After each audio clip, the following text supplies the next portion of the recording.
Hello guys, so tuturuan ko kayo kung paano magpaikot ng baton. Next steps. Una to, 3 steps, easy lang to. Easy 3 steps. Madadali lang to. Kung sasali kayo, pwede kayong sumali. Ito yung step guys, na una. Yan. Ganon.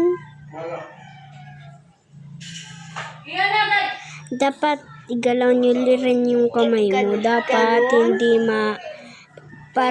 hindi yung posibleng matamaan yung kamay nyo. Ayan o.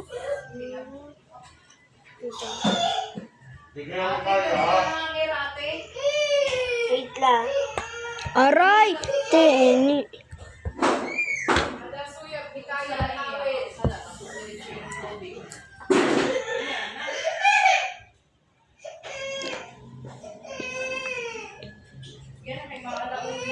Yung kamay nyo guys, gagawin. Pangalawang step guys. Pero bago yan, gaganunin mo muna yung kamay mo. Yan. Igagalaw mo yung yung Pangalawang step guys, ganito. yung braso mo para hindi imposibleng maano. Next step guys, ganito. Yan. Yung ganito. Kita nyo ba yung ganito? Yan, ganyan. Yung second step guys, medyo mahirap. Ito yung tinatawag na palabas.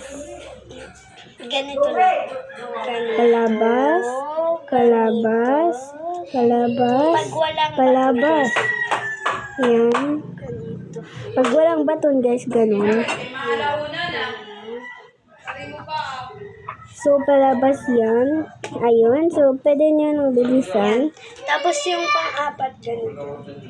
Tapos yung third step, ganun. Yan.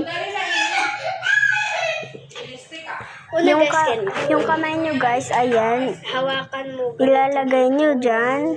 Ayan o. Tapos yung isa, ilalagay nyo dyan.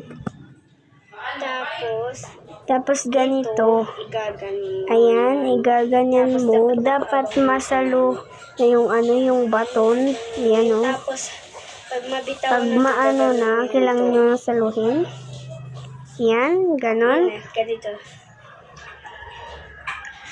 Bye-bye guys. Thank you for Yan. watching. Subscribe. So, thank you for watching. Bye!